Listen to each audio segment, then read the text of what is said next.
하나님 말씀, 오늘 주신 하나님 말씀은 누가복음 1장 8절부터 25절 말씀입니다.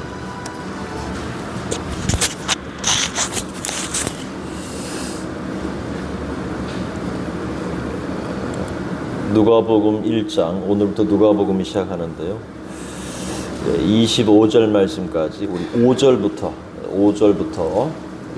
읽도록 하겠습니다.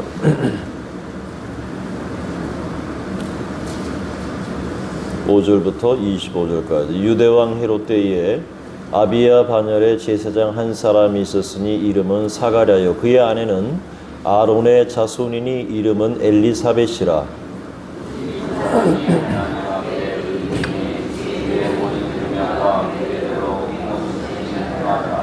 엘리사벳이 잉태를 못함으로 그들에게 자식이 없고 두 사람의 나이가 많더라.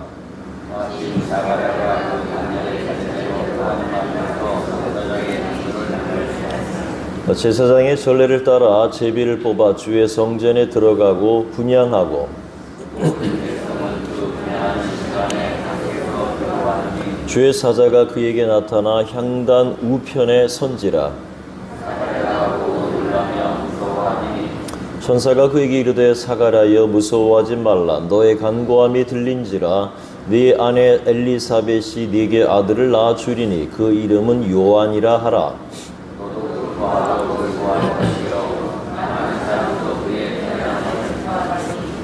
이는 그가 주 앞에 큰 자가 되며 포도주나 독한 술을 마시지 아니하며 모태로부터 성령의 충만함을 받아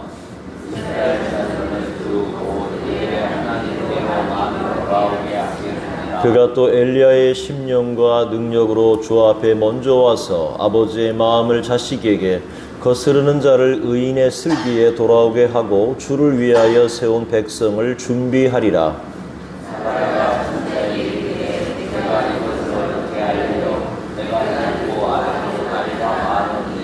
천사가 대답하여 이르되 나는 하나님 앞에 서 있는 가브리엘이라. 이 좋은 소식을 전하여 네게 말하라고 보내심을 받았노라.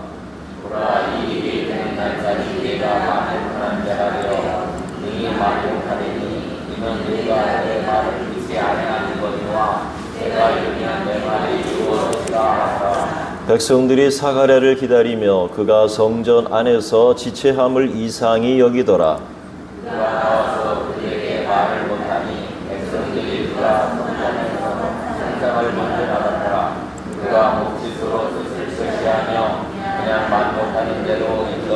그 증거의 날이 다 되매 집으로 돌아가니라.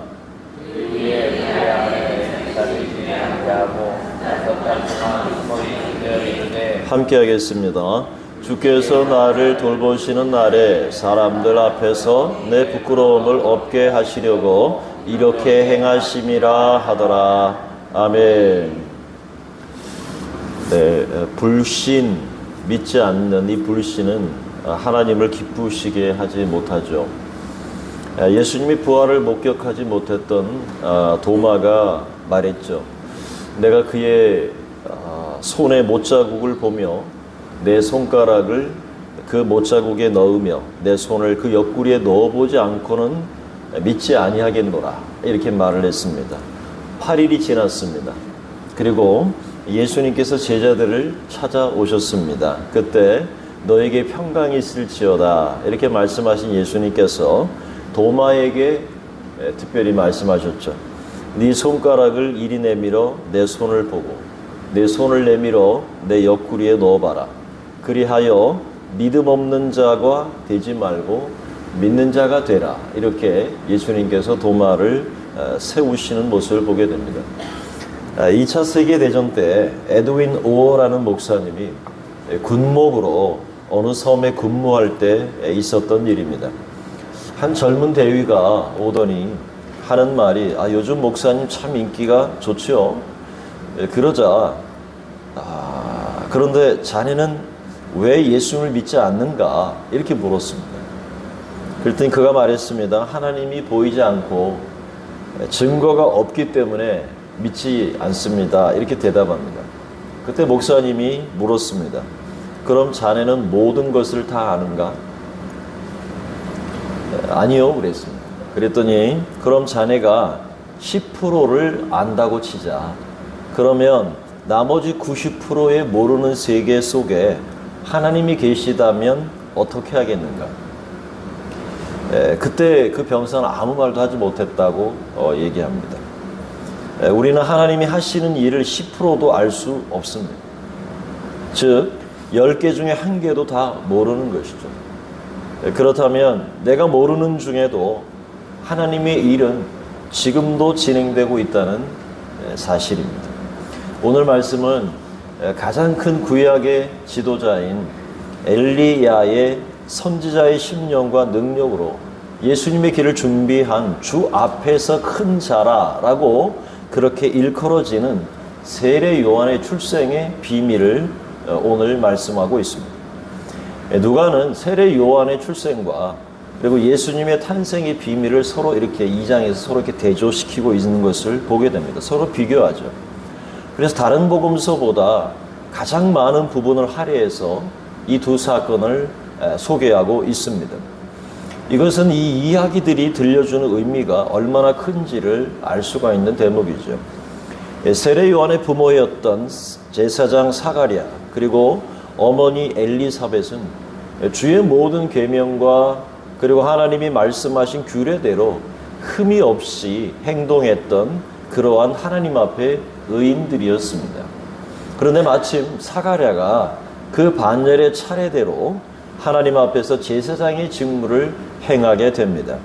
제사장의 전례를 따라서 제비를 뽑게 되는데 그 제비를 뽑는 것도 인간의 방법이 아니라 하나님의 선택이라는 전제가 되어 있고 그 중에서도 하나님의 성전에 들어가서 향단의 불을 피우는 그러한 그 일들을 이 아버지인 사가랴가 맡게 되었다는 것도 하나님의 특별한 선택이라는 것을 알게 됩니다. 그때 분향할 때 그 시간에 밖에서는 모든 백성이 기도하고 있었다 이렇게 기록합니다. 바로 그때 하나님의 천사가 그에게 나타납니다. 그래서 하는 말이 네 아내 엘리사벳이 너에게 아들을 낳아 줄 것이다. 그 이름을 요한이라 하라라고 명했습니다. 어찌 보면 사가랴와 엘리사벳은 말 못할 고민과 말 못할 심령에 갖고 있는 그러한 간절함이 있었던 것이죠. 아마 자녀가 없었기 때문이었겠죠. 그때 18절에 대답합니다. 내가 이것을 어떻게 알겠습니까? 이렇게 말하면서 내가 늙었고 내 아내도 나이가 많습니다. 그랬습니다. 이 말은 뭐냐면 모르겠다는 말을 뛰어넘어서 그렇게 그런 일이 일어날 수 있겠습니까? 하는 말이죠. 여러분 사실 우리가 인생에 있어서 하나님의 일을 잘 알 수는 없습니다. 그래서 어느 순간에 하나님의 엄청난 계획을 천사가 계시를 해 주어도 이게 하나님의 뜻인지 이게 하나님의 말씀인지 둔감하거나 믿지 못하고 이게 뭐지? 이게 정말 가능한 일일까? 아닐 거야 라고 의심을 하게 되는 경우가 있습니다. 다시 말해서 우리는 우리의 경험에 의한 틀 안에서 생각하기가 쉽습니다. 그저 죽는 날까지 사고 없이 건강하게 살다가 그렇게 하나님 앞에 가면 좋겠다 이런 생각을 하지만 하나님은 생각지도 못한 때에 우리에게 역사하시고 때로는 우리에게 강력하게 도전하실 때가 있다는 것입니다. 지금보다 더 크고 지금보다 더 위대한 일을 우리 인생에 펼쳐주시는 그런 놀라운 역사가 있게 된다는 것이죠. 그러나 이와 비슷한 사례가 성경에 많이 등장하고 있습니다. 아브라함에게 하나님께서 말씀하셨죠. 창세기 17장의 말씀에 보면 하나님께서 그 언약을 파기했던 아브라함과 언약을 새롭게 하시면서 그의 이름을 아브라함에서 아브라함으로 그의 아내 이름을 사라에서 사라로 그러면서 모든 집안에 있는 남자들에게 다 할례를 행하라 이렇게 말씀하시면서 하나님께서 이 아브라함에게 하시는 말씀이 사라를 통해서 너에게 아들을 낳아주리라 이렇게 말씀합니다.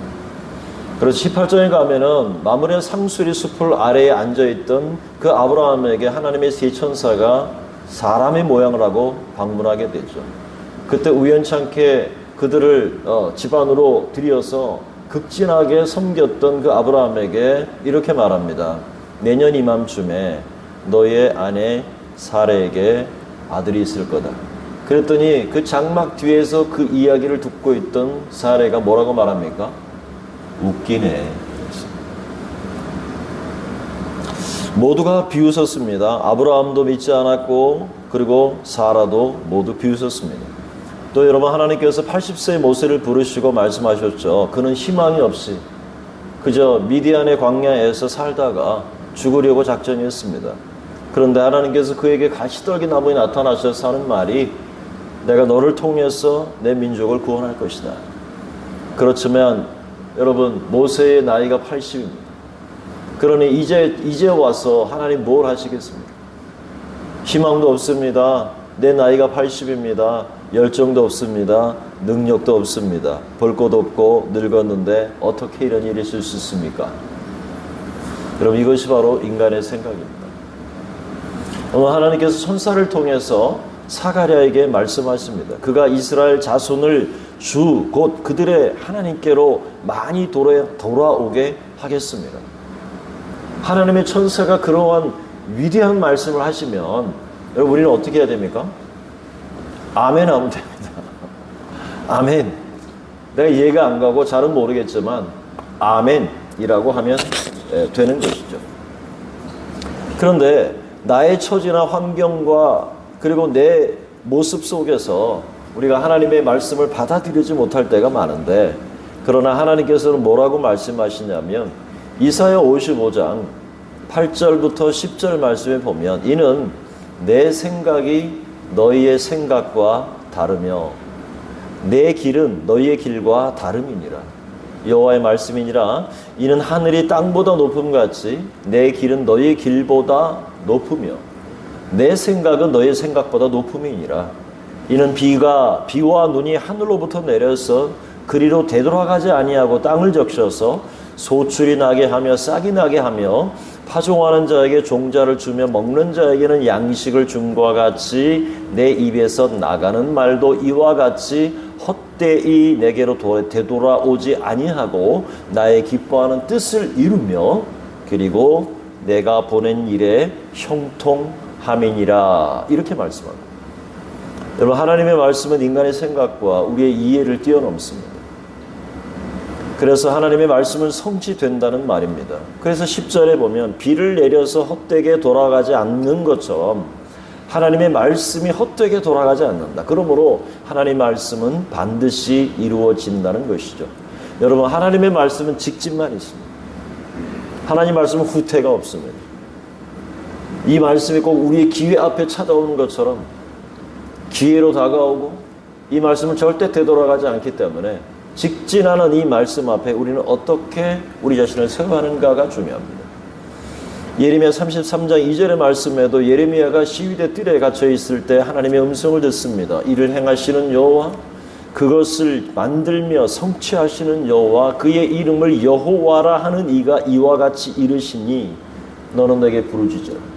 그러면 내게 응답하겠고 내가 알지 못하는 크고 은밀한 비밀한 일을 너에게 알리리라. 여러분, 일을 명하시고 성취하시는 분은 하나님이시죠. 그래서 하나님의 말씀이 임하면 반드시 성취되는 것입니다.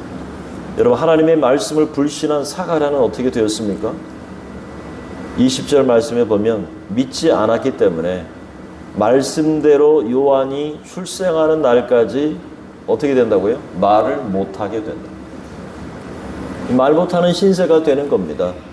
근데 여러분, 말씀을 믿지 않은 대가는 이것만 아니었습니다. 오늘 21절의 말씀에 보면요, 백성들이 사가랴를 기다렸다는 겁니다.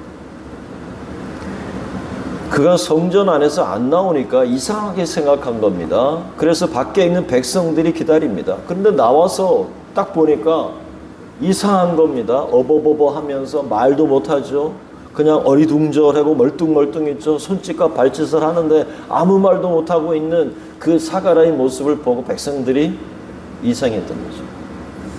그런데 여러분, 10절에서 언급한 것처럼 모든 백성은 그 분향하는 시간에 밖에서 뭐 했다는 거예요?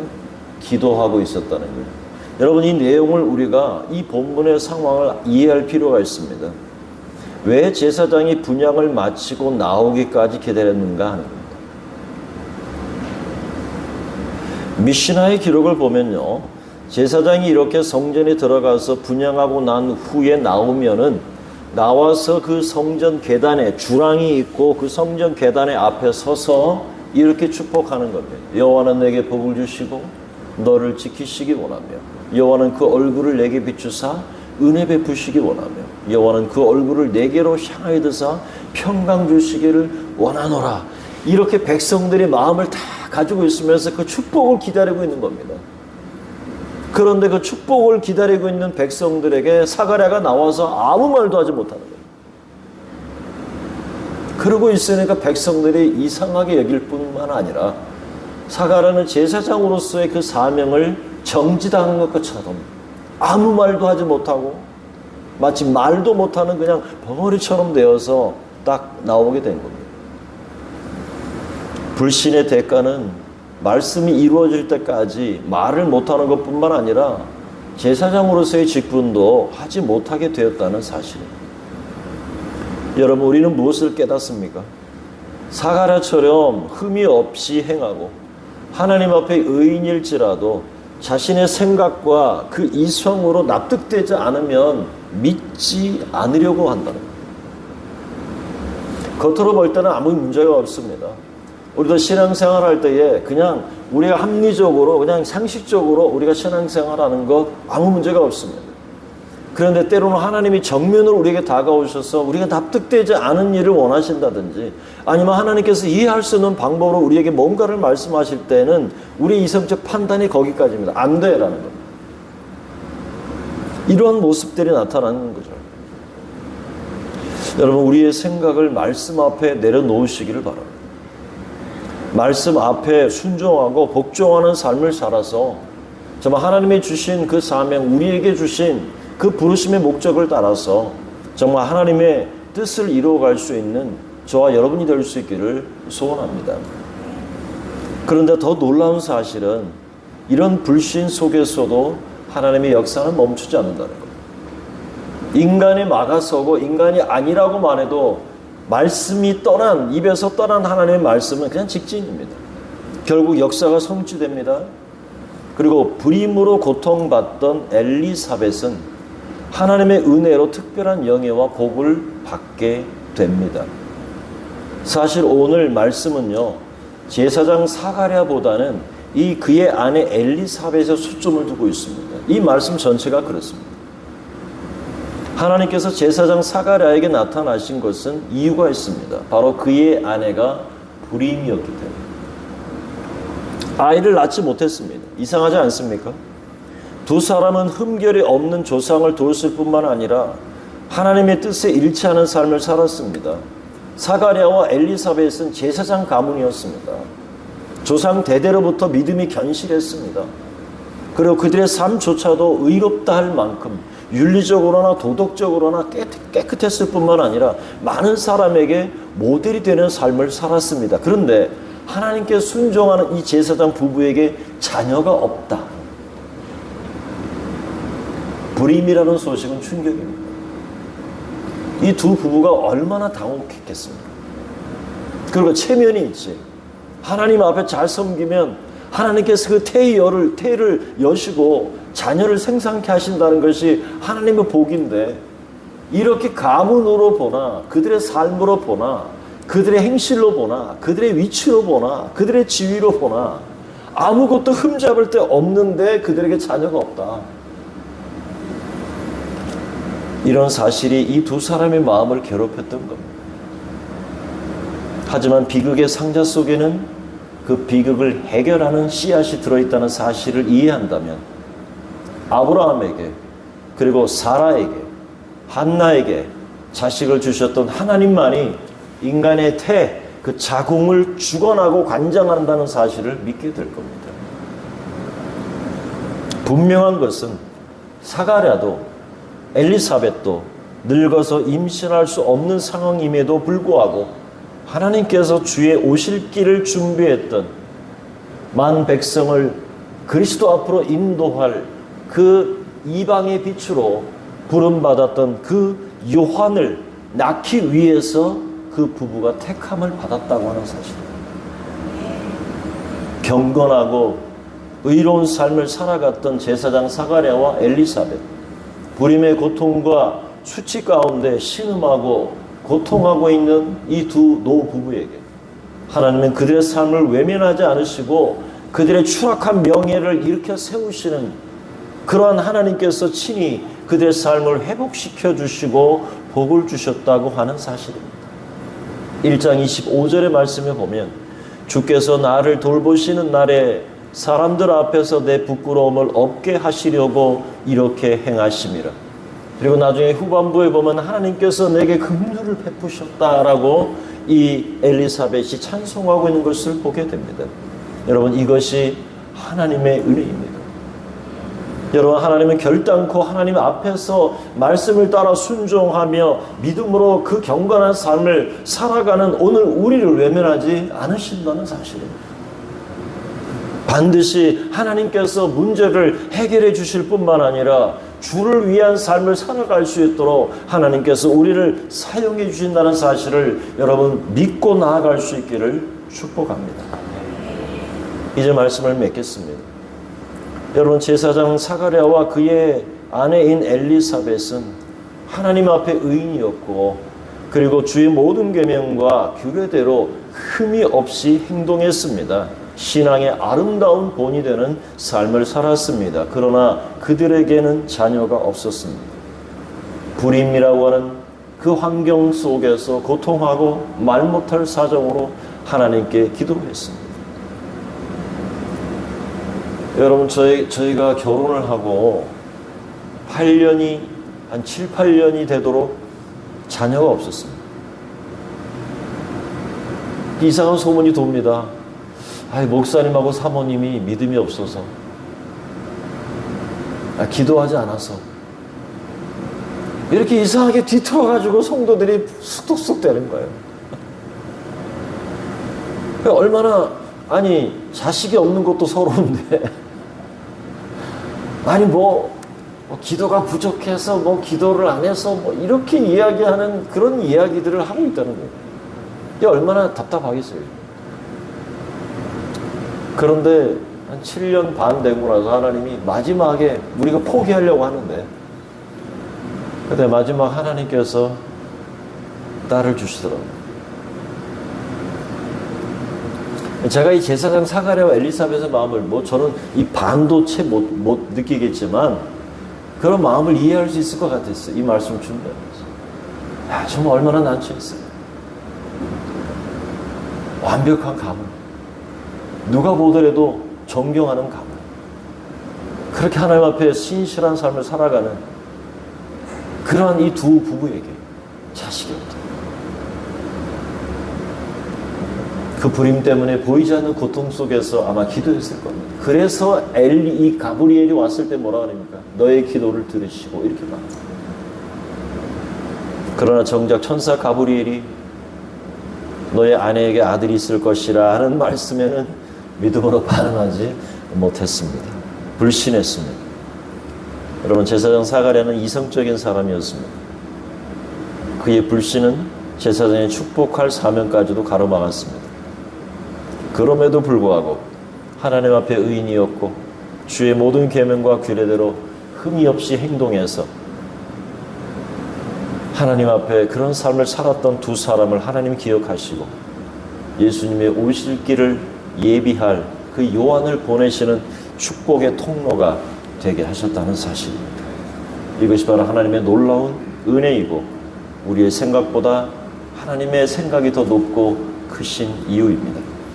오늘 사가랴의 이 불신을 넘어서 엘리사벳의 수치와 고통을 해결해 주시고 영광과 축복의 통로가 되신 이 하나님의 크신 은혜가 오늘 하나님 앞에 나온 저와 여러분의 삶에 풍성하게 흘러 넘치시기를 주님의 이름으로 축원합니다. 우리 함께 기도하겠습니다. 하나님 아버지, 은혜와 사랑을 감사합니다. 오늘 사가랴와 엘리사벳에게 찾아오신 하나님, 천사를 통해 그들의 불임의 고통을 기억하시고 민족의 고통과 흑암에 앉아 신음하며 고통하는 절망 가운데 빠져있는 하나님의 백성들을 긍휼히 여기시기 위하여 이 땅에 독생자 예수 그리스도를 보내시기 전에 하나님 그 앞서 주의 길을 예비하는 위대한 구약의 큰 선지자였던 이 세례 요한을 이 사가랴와 엘리사벳의 가정 안에 보내시는 이 모습을 보면서 하나님, 때로는 우리가 이해할 수 없고 생각할 수 없고 이성적 판단으로 납득이 되지 않아도 하나님, 그렇게 하나님 말씀 하나를 붙들고 살아가는 현실 속에서 하나님 기도하며 애통하던 이 가정에 귀한 태열매를 열어주신 그 은혜를 생각할 때 얼마나 크고 감사한 일인지 주님 앞에 영광을 올려드리며 찬송을 올려드립니다. 하나님, 우리가 이 세상을 살아가면서 하나님 말씀 앞에 우리가 붙들려 사는 삶을 살기를 원합니다. 우리의 생각보다 높고 우리의 생각보다 더 위대한 일을 행하시는 하나님의 역사 앞에 때로는 우리 이성적으로 생각할 때 납득이 되지 않고 이해가 되지 않는다 할지라도 하나님이 하시면 된다. 하나님의 말씀은 직진이고 후진이 없으며 이 말씀대로 반드시 성취될 것이라고 하는 이 믿음과 확신 속에 하나님을 바라보며 우리의 삶을 하나님 앞에 온전히 살아내는 하나님 앞에 믿음의 사람으로 설 수 있도록 은혜 더하여 주셔서 때를 따라 돕는 은혜를 주시고 크신 은혜와 하나님의 우리의 그 처절한 우리의 삶과 하나님 내동댕이 친 마치 버려진 것처럼 세상에 하나님 버려진 사람들처럼 취급받는 세상 속에서도 하나님 우리를 반드시 일으켜 세우시며 우리를 들어서 하나님의 영광을 쓰시는 그 하나님의 위대한 역사를 기억하며 크신 은혜와 하나님의 풍성한 그 하나님의 채우시는 그 역사를 경험하며 살아갈 수 있도록 축복하여 주시옵소서. 하나님 아버지, 오늘도 우리 하나님 앞에 나온 사랑하는 성도들의 기도를 들으시고 새벽에 일찍 문을 나서는 우리 모든 성도들의 삶을 지키시고 붙드시고 함께하시며 운전대를 붙잡아 주시기를 원하옵고 오늘도 우리의 생업과 기업과 상업 속에 하나님 붙드시고 함께하시며 주님 흘러가는 역사, 물질이 흘러가게 하시고 관계가 흘러가게 하시고 축복이 흘러가는 통로가 될 수 있도록 우리를 사용하여 주시옵소서. 기업이 번성함을 통하여 하나님 앞에 마음껏 쓰임받는 우리의 생이 될 수 있도록 하시고 나눠주고 베풀며 선한 일에 보한 삶을 살아갈 수 있는 우리 기업과 산업과 직장이 될 수 있도록 축복하여 주시옵시고 우리 사랑하는 성도들 아버지의 건강을 지켜주시길 원하고 소원합니다. 병약한 성도를 찾아가시고 주님의 그 피 묻은 손으로 함께 하시고 치라는 강선을 바라여 주시기를 원합니다. 이 시간 내가 예수 그리스도의 이름으로 승리하신 예수 그리스도, 질병과 고통과 사망을 이기신 예수 그리스도의 이름으로 명하노니 모든 병만은 떠나갈지어다. 모든 악한 영들은 떠나갈지어다. 병만은 떠나가고 한 길로 왔다가 7길로 쫓겨날지어다. 암덩어리가 떨어질지어다. 종양이 떨어질지어다. 모든 막혀있는 것들이 뚫릴지어다. 주님이 크신 역사를 우리 경험하는 우리 성도들 영과 우리의 마음과 범사가 잘 되는 삶으로 축복하여 주시옵소서. 우리 자녀들을 복 주시고 잘되게 하시고 지혜와 명철을 주시며 아버지 앞길에 장려를 열어주시고 혼사의 문도 결혼의 문도 활짝 열어주시고 건강의 문도 열어주시옵소서. 아버지 하나님이여 그 모든 일 가운데 형통한 삶을 자녀들이 누릴 수 있도록 우리의 가문을 세워주시옵소서. 하나님 앞에 감사를 드리옵고 우리 구주 예수 그리스도의 이름으로 기도합나이다. 아멘. 이제는 우리 구주 예수 그리스도의 은혜와 하나님의 크신 사랑하심과 성령님의 대주 감동 충만 역사 교통하여 주심이 오늘 이 불신을 넘어서 하나님의 풍성하게 흘러넘치는 은혜를 받기를 사모하고 또 하나님 앞에 신실하게 주님 앞에 삶을 살아내기를 소원하여 결단하여 머리 숙이고 우리 사랑하는 모든 성도들의 심령과 가정과 자녀들과 직장과 생업 위에 교회 위에 이제부터 영원토록 함께 계실지어다. 아멘.